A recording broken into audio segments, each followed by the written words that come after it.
वो दो लड़के कौन? वो दो लड़के जिन्होंने सोनम को बनारस में पनाह दी, जिनकी मदद से सोनम बनारस से गाजीपुर पहुंची और फिर अपने अगवा होने की सूचना देकर पुलिस को गुमराह करने की कोशिश की। अभी तक यही थ्योरी निकलकर सामने आ रही है, लेकिन सोनम के इस सबसे बड़े झूठ का पर्दाफाश करने वाला एक अहम गवाह सामने आया है। एक ऐसा गवाह जो कि इस केस में जिंदा सबूत है, जिसकी राजा रघुवंशी के भाई से फोन पर लगभग 14 मिनटों की बातचीत सुन आप हैरान रह जाएंगे। इस बातचीत से यह साफ जाहिर होता है कि इस मर्डर मिस्ट्री में सिर्फ 5 नहीं बल्कि 2 और किरदार शामिल हो सकते हैं। यह गवाही बताती है कि सोनम को राजा के कत्ल का जरा भी मलाल या अफसोस तक नहीं था। मर्डर की मास्टरमाइंड सोनम ने अपने मकसद को पूरा करने के लिए शिलांग से इंदौर, इंदौर से बनारस और फिर गाजीपुर तक का प्लान बिल्कुल सोच समझ के तैयार किया था। लेकिन जो सबूत अब पुलिस के सामने आया है वो न सिर्फ सोनम की प्लानिंग का पर्दाफाश करेगा बल्कि सोनम को कोर्ट में गुनहगार साबित करने में सबसे अहम रोल निभा सकता है। देखिए, सबसे बड़ी गवाही अनजान कॉल से आई। वो सोनम जो है जो गाजीपुर से मिली है, जी जी, वो बनारस से बस में बैठी हुई थी। आपको दिखी थी क्या वो? अरे वो बस स्टैंड पे 2 लड़के ने बैठा था, मैं पूरा डरी हुई हूँ। मैंने जब से न्यूज देखा है ना तब से मैं बोल रही हूँ ये लड़की लग नहीं रहा था कि ये मर्डर मतलब ऐसा कुछ करा हुआ है। अच्छा अच्छा, जी जी। वो बनारस स्टैंड से सीसीटीवी कैमरा चेक करवाइए, सारा प्रूफ निकल।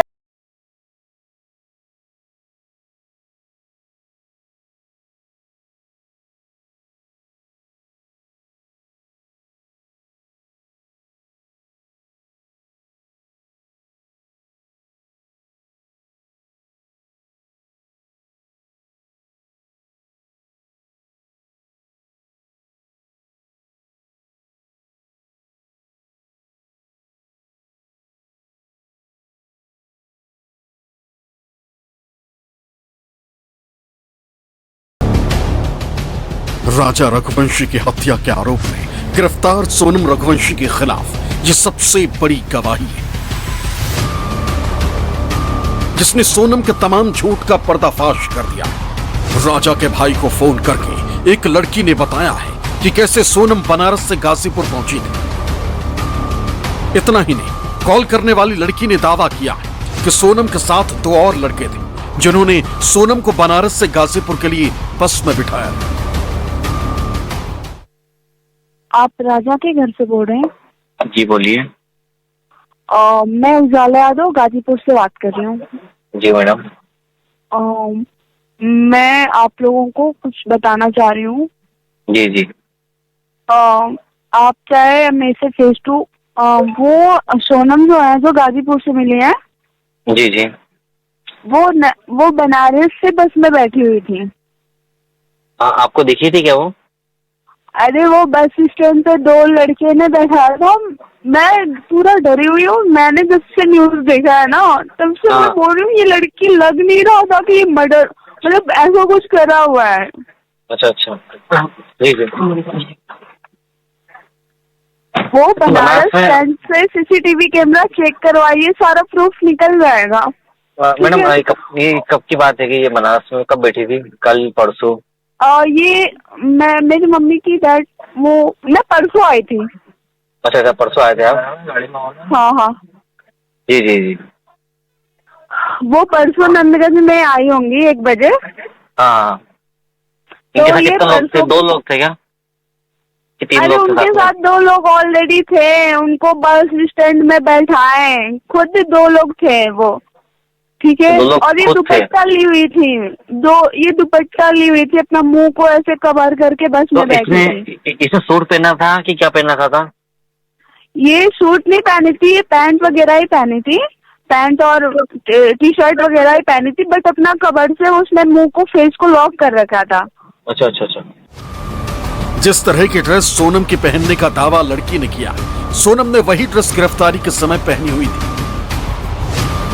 लड़की की उस गवाही ने सोनम के उस झूठ को बेनकाब कर दिया, जिसमें उसने पुलिस के सामने दावा किया था कि उसे अगवा किया गया था और किसी ने उसे 8 और 9 जून की रात गाजीपुर में छोड़ा। लड़की का दावा है कि अगर बनारस कैंट बस स्टैंड की सीसीटीवी फुटेज खंगाली जाए तो सोनम का वीडियो भी मिल जाएगा, क्योंकि लड़की ने सोनम से बात की थी। उस वक्त सोनम बस स्टैंड पर गाजीपुर जाने वाली बस का इंतजार कर रही थी। लड़की ने सोनम के भाई सचिन रघुवंशी की कॉल सोनम के पकड़े जाने के 2 दिन बाद की। जब उसने उस सोनम की तस्वीर टीवी पर देखी तो 8 जून की रात करीब 11 बजे का सारा मंजर उसकी आंखों के सामने तैर गया, क्योंकि उस लड़की ने न सिर्फ सोनम को देखा था बल्कि उसके साथ मौजूद रहे 2 लड़कों से बात भी की थी। वो तारीख क्या थी? कल की बात है कि परसों की बात है? वो ये परसों की बात है, परसों रात की बात है। परसों कितने रात की बात है? परसों वही 11 बजे की बात है। 11 बजे की बात है। रात की दिन की? हाँ, रात की बात है। वो वहाँ से बस स्टैंड पे रात में बैठी, बस में बैठी, गाजीपुर वाली बस में बैठी और नंदगंज में वो बस से ही उतरी हुई है। अच्छा, मेघालय से कोई लड़की भाग कर आ जाएगी क्या यहाँ पे? हाँ, नहीं भाग कर सकते ना वो है?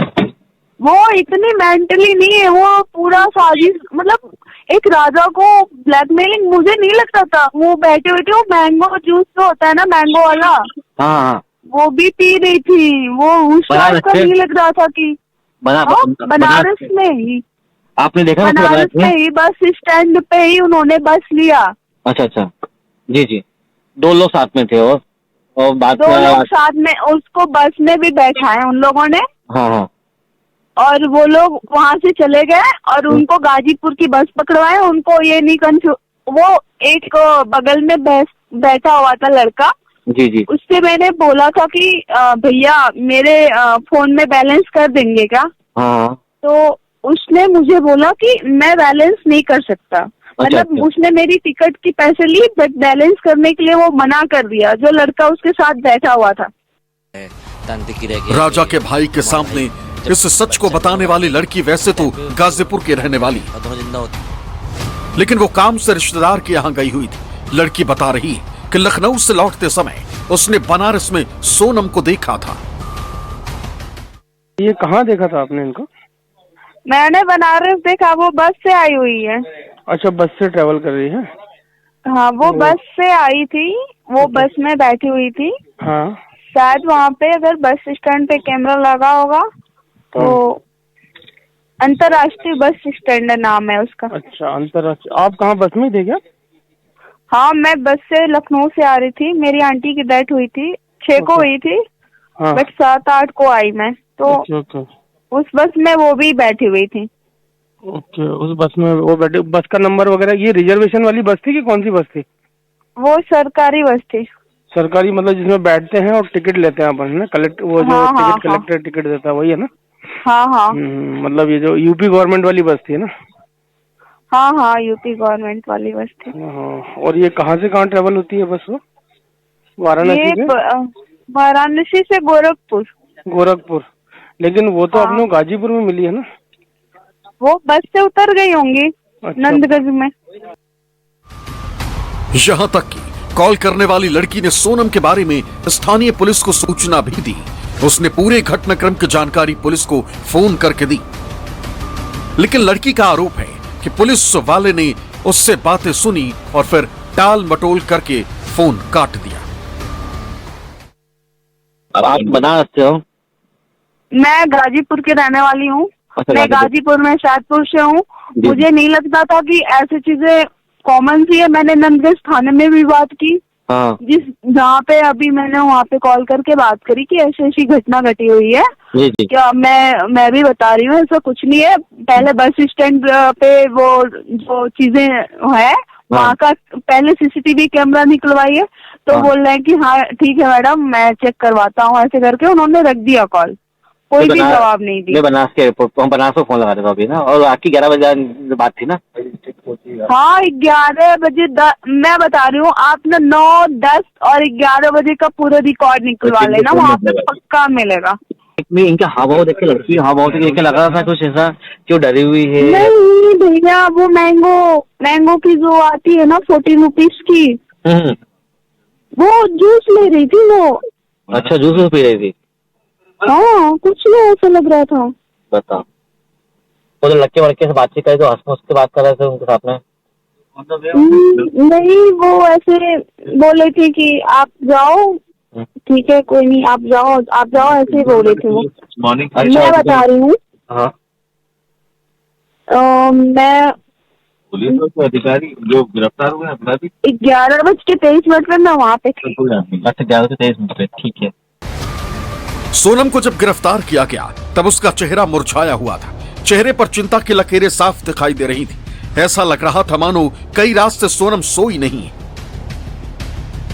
लेकिन सचिन रघुवंशी को फोन करने वाली लड़की का दावा है कि जिस समय उसने सोनम को बनारस में बस स्टैंड पर देखा तब सोनम बेफिक्र थी। यहां तक कि वो इत्मीनान के साथ मैंगो शेक पी रही थी। इसी दौरान लड़की सोनम का चेहरा देख पाई थी, क्योंकि पहचान छिपाने के इरादे से सोनम ने अपना चेहरा दुपट्टे से छिपाया हुआ था। लड़की की बात सोनम से भी हुई थी। हालांकि सोनम ने लड़की को यह नहीं बताया कि वो आई कहां से है। पुलिस की जांच में भी यह बात सामने आई है कि सोनम ने शिलोंग से लेकर इंदौर और फिर बनारस के बाद गाजीपुर तक का सफर रात के समय पूरा किया ताकि पुलिस की पकड़ में आने से बची रह सके। अब इस लड़की के दावे और बनारस कैंट बस स्टैंड की सीसीटीवी फुटेज मिलने से सोनम के खिलाफ कई ठोस सबूत मिल जाएंगे, जिसके बाद सोनम का बचना मुश्किल हो जाएगा। लड़की के दावों और कॉल करने की इस खबर को लेकर न्यूज 24 मृतक राजा रघुवंशी के भाई सचिन रघुवंशी से मिला। हमने इस बात की सत्यता पता की कि क्या वाकई राजा के भाई के पास लड़की का कॉल आया था और उसने क्या क्या बताया। हमने सचिन रघुवंशी से बात की। सचिन जी, ये बताइए कि सबसे पहले एक ये ऑडियो जो आया है, मुझे याद है ऑडियो। जब उनका फ़ोन आया था उजाला जी का, ऑडियो? ये उजाला जी का फ़ोन है। उनका फ़ोन आया था कि भैया ये बनारस की बस में यहाँ से बैठी थी और वहाँ के कैमरे चेक करवाओगे तो आपको सब चीज़ मालूम पड़ जाएगी कि ये लड़की ओरिजिनल है, क्योंकि उसने ब्लैक कपड़े पहने थे। उससे उसको पहचान पाई कि लड़की मेरे पास बैठी हुई थी। जब गिरफ्तार हुई ना तो वो सोनम रघुवंशी निकली। तो इससे बहुत चीज़ आती है कि सोनम हमें कहीं ना कहीं बहुत बड़ा गुमराह कर रही है और इसके पीछे कोई ना कोई बड़ा बड़ा हाथ है। इसलिए मैं नार्को टेस्ट की मांग करता हूँ मेघालय सरकार से कि जब नार्को टेस्ट किया जाएगा तो उससे बहुत सारी चीज़ अपने हाथ में आएगी। वो 14 दिन तक इंदौर में रही, उसकी हिम्मत कितनी है आप सोचिए इस बात के लिए। तो इसके पीछे को और लोगों का हाथ भी है। स्टैंड पे मिली वो कैंट स्टेशन पे मिली थी। तो मेरे से उन्होंने पूछा डायरेक्ट ही ऐसे आके, ऐसे अनजान लोग पूछते हैं कि इधर गाजीपुर गोरखपुर से बस जाती है क्या? तो मैंने बोला हाँ जाती है। तो मैंने सोचा कि हो सकता है वो ट्रेन वगैरह नहीं मिल रही है, अभी जा नहीं रही कोई ट्रेन, तो उससे वो वेट कर रही होंगी, नहीं मिल रहा है। सोची कि कोई जनरल यात्री है? हाँ ऐसे मैंने सोचा कोई ऐसे नॉर्मल है। जी जी। तो फिर तुम बता के फिर कहाँ चली गई? मैंने बताया, फिर उन्होंने बोला कि मेरे को गोरखपुर जाना है। तो मैंने बोला अरे ट्रेन आएगी आप पकड़ लेना, चली जाना। तो उन्होंने बोला ठीक है कोई नहीं, ओके। तो क्या गोरखपुर की ट्रेन पूछी थी? हाँ गोरखपुर की ट्रेन पूछी थी। ऑडियो में लड़की ने जो दावे किए हैं उससे दो चीजें साफ होती। पहली ये कि सोनम ने गिरफ्तारी के तुरंत बाद पुलिस को अपने अगवा होने की जो बात कही थी वो सरासर झूठ है। और दूसरी ये कि इस हत्याकांड में सोनम के अलावा 4 नहीं बल्कि उससे ज्यादा लोग शामिल हैं, क्योंकि लड़की की कॉल में जिन 2 लड़कों का जिक्र किया गया है उसके बाद इस मामले में रहस्य गहरा गया है।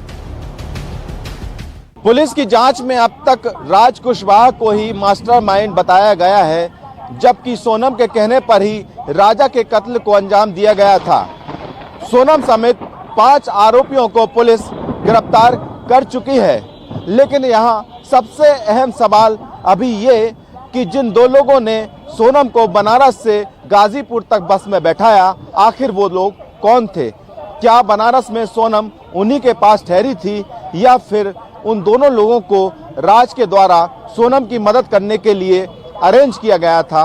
अब पुलिस इन 2 रहस्यमय लोगों की भी तलाश करना शुरू करेगी। पुलिस की जांच में भी सोनम के इंदौर से बनारस जाने की बात सामने आई। उस पर सबूत के तौर पर सोनम को देखने वाली लड़की पुलिस को गवाह के तौर पर मिल सकती है। जाहिर है इस सब से सोनम के लिए अब आगे की राह मुश्किल होने वाली है। पुलिस को सोनम के खिलाफ लगातार गवाह और सबूत मिल रहे हैं। इंदौर से विपिन श्रीवास्तव के साथ ब्यूरो रिपोर्ट, न्यूज़ 24।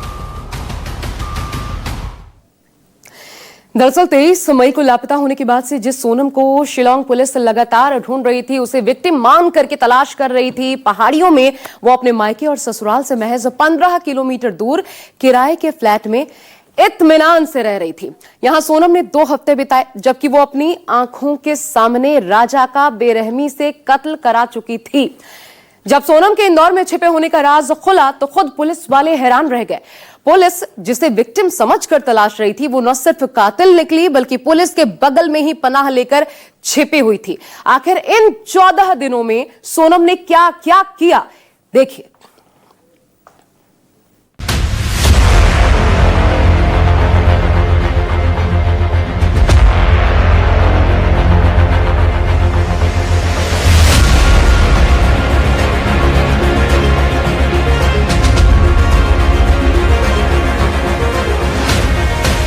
सोनम के झूठ एक एक करके बेनकाब हो रहे हैं। अब करीब करीब क्लियर हो चुका है कि सोनम गाजीपुर से पहले बनारस में छिपी थी और वहां से बस पकड़कर वो गाजीपुर पहुंची।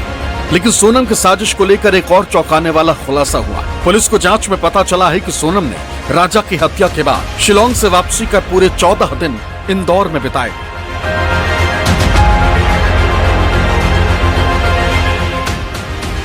सोनम के गुनाह का चैप्टर ही नहीं बल्कि पूरी किताब आज दुनिया के सामने खुल चुकी। हर नए दिन के साथ इस कलंक कथा में नए नए चैप्टर्स जुड़ रहे हैं जो समाज को हैरान भी कर रहे हैं और परेशान भी। सोनम ने राजा की हत्या 23 मई को कराई। सोनम 25 और 26 मई की रात इंदौर पहुंच गई। इंदौर में सोनम किराए के फ्लैट में 14 दिन रही।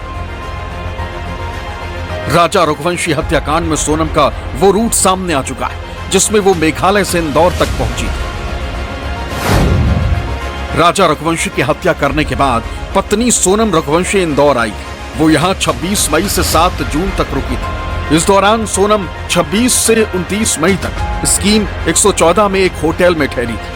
30 मई से 7 जून तक इसी इलाके की एक बिल्डिंग में फ्लैट में रुकी। इंदौर के राजा रघुवंशी की हत्या यानी 23 तारीख को जब हत्या हुई, इसके बाद ये लगातार सवाल बना हुआ था कि उसकी हत्या के लिए जिम्मेदार उसकी पत्नी सोनम रघुवंशी आखिरकार 24 तारीख से लेकर 8 तारीख को जब वो सरेंडर करती है तो वो कहाँ थी। इस वक्त न्यूज़ 24 पहुंचा है इंदौर के उसी फ्लैट पर। ये देखिए, इंदौर में देवास नाके के पास बना हुआ यही वो फ्लैट है जहां पर बताया यही जा रहा है कि सोनम ने यहाँ पर अपनी पूरी लंबा वक्त यहाँ पर बिताया।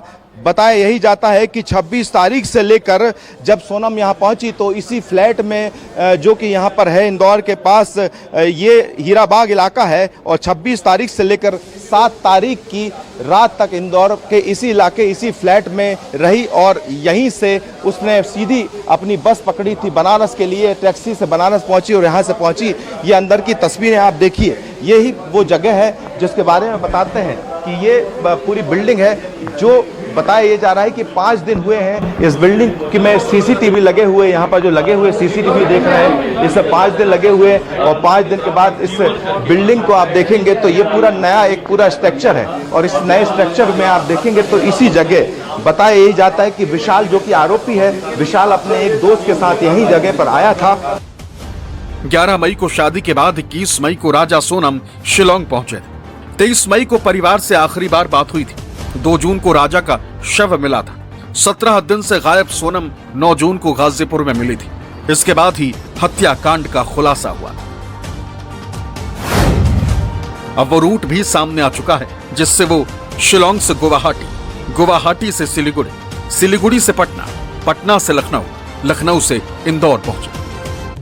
इसी बिल्डिंग के इसी फ्लोर पर जो फ्लैट है, आप इस बिल्डिंग का यही फ्लोर है जो यहाँ पर आपको दिख रहा है। इसी फ्लोर के ये जो ग्राउंड फ्लोर पर पहुँचा है, इसी ग्राउंड फ्लोर पे जाकर सोनम यहाँ पर रुकी थी और इसको अभी यहाँ पर 1 महीने के लिए रेंट पर लिया था हम जो न्यूज़ 24 इसी बिल्डिंग के इसी फ्लैट को दिखा रहा है, ग्राउंड फ्लोर का यही वो फ्लैट है। आप देखें तो इस पूरा कंस्ट्रक्शन नया है और यहीं से इस फ्लोर को अब खाली किया गया था। इसी फ्लोर के इसी फ्लैट में आकर सोनम ने पूरा वक्त इसी फ्लैट में निकाला और जब यहाँ से उसको खबर मिली तब जाकर वो यहाँ से सीधी पहुंची। राजा हत्याकांड में रोजाना पुलिस को एक नई कड़ी मिल रही है, क्योंकि इंदौर में एक प्रॉपर्टी डीलर ने दावा किया है कि मेघालय के राजा रघुवंशी हत्याकांड के एक आरोपी ने वारदात के हफ्ते भर बाद मध्य प्रदेश के इंदौर शहर में उससे एक फ्लैट किराए पर लिया था। ये बिल्डिंग में आपका एग्रीमेंट कब हुआ था, किसके साथ हुआ था, क्या उसके बारे में जानते हैं आप? एग्रीमेंट 30 तारीख को हुआ था। एग्रीमेंट पे जिसका नाम है उसका नाम है विशाल सिंह चौहान। उनको हमने फ्लैट दिया था। अच्छा, ये मैं बीच में रुकना, यही विशाल? हाँ, यही विशाल। देखिए ये जो आरोपी है विशाल चौहान, यही आपको आया था फ्लैट लेने के लिए? करेक्ट। अच्छा, कौन कौन था, क्या हुआ था? विशाल के साथ एक और शख्स था जिसका हमने चेहरा नहीं देखा है क्योंकि अंधेरा था उस समय, रात के समय ये आए थे 7-8 बजे के आसपास। तो ये लोग आए थे, इन्होंने मेरे को बोला कि हमारी ओनर से थोड़ी कहा सुनी हो गई है, तो हमारे जो पुराने ओनर है वो कह रहे हैं कि आप तत्पश्चात इमीडिएट से आप फ्लैट खाली कर दीजिए। तो ऐसा नॉर्मल होता है हमारी मार्केट में, कई बार कहा सुनी हो जाती है ओनर और टेनेंट की, तो टेनेंट खाली कर देता है। तो हमने इनको पोजीशन दे दिया सब एग्रीमेंट वेरिफिकेशन के बाद। राजा रघुवंशी की हत्या के बाद 24 तारीख को तीनों आरोपी विशाल, आकाश और आनंद शिलोंग से इंदौर पहुंचे और यहां आकर चुपचाप किसी को शक न हो इसलिए पहले की तरह दिनचर्या अपनाकर रहने लगे थे। उसके 2 दिन बाद सोनम भी इंदौर पहुंच गई थी और इसी फ्लैट में आकर रहने लगी थी। इस दौरान खान पान यानी राशन की व्यवस्था के लिए राज ने ऑनलाइन राशन भी मंगवाकर 5,000 का पेमेंट किया। ये सीसीटीवी जैसे फुटेज यहाँ लगे हुए, ये इसमें कुछ आया? ये सीसीटीवी अभी ये कल परसों में ही हमने लगाए हैं क्योंकि उस समय बिल्डिंग कंस्ट्रक्शन अंडर कंस्ट्रक्शन ही थी जब उनको पोजीशन दिया था कि हमारे रूम वूम रेडी हुए थे। बाहर का काम जैसे आपको दिख रहा है कि फर्नीचर वगैरह भी बन ही रहा है, तो उस समय ये सीसीटीवी वगैरह नहीं थे यहाँ पे। तो अपने प्यार को पाने के लिए कोई किस हद तक जा सकता है, अपनी नफरत में कोई कितना क्रूर हो सकता है, इसका जीता जागता उदाहरण बन गई है सोनम रघुवंशी। राज कुशवाहा को पाने के लिए या फिर राजा रघुवंशी के साथ अपनी शादी को किसी भी कीमत पर खत्म करने के लिए सोनम ने एक नहीं बल्कि 3 प्लान्स तैयार किए थे। और अगर पहले 2 प्लान्स में एक भी प्लान कामयाब हो जाता तो यकीन मानिए राजा रघुवंशी की जान बच जाती। देखिए, बच सकती थी राजा की जान, कामयाब होने से पहले 2 प्लान।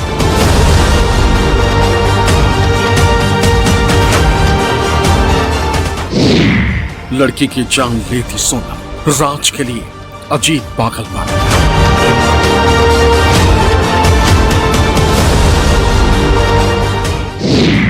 सोनम ने बनाए थे 3 प्लान, आखिर में गई राजा की जान।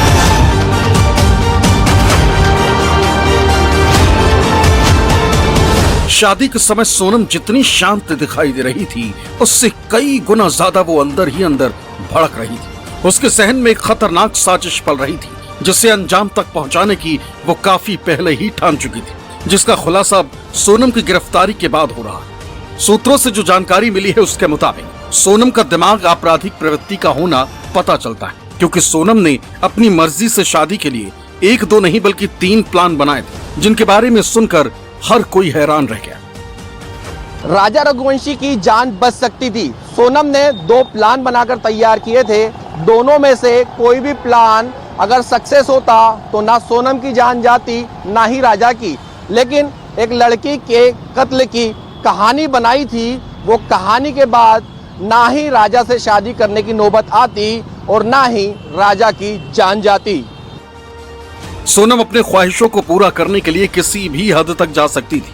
उसने राज कुशवाहा को पाने के लिए 3 अलग अलग प्लान बनाए थे। एक प्लान तो ऐसा था जिसमें एक लड़की के कत्ल की साजिश रची गई थी, लेकिन उससे पहले सोनम के सबसे पहले प्लान की कहानी। सोनम की साजिश, खुद को नदी में बहाना।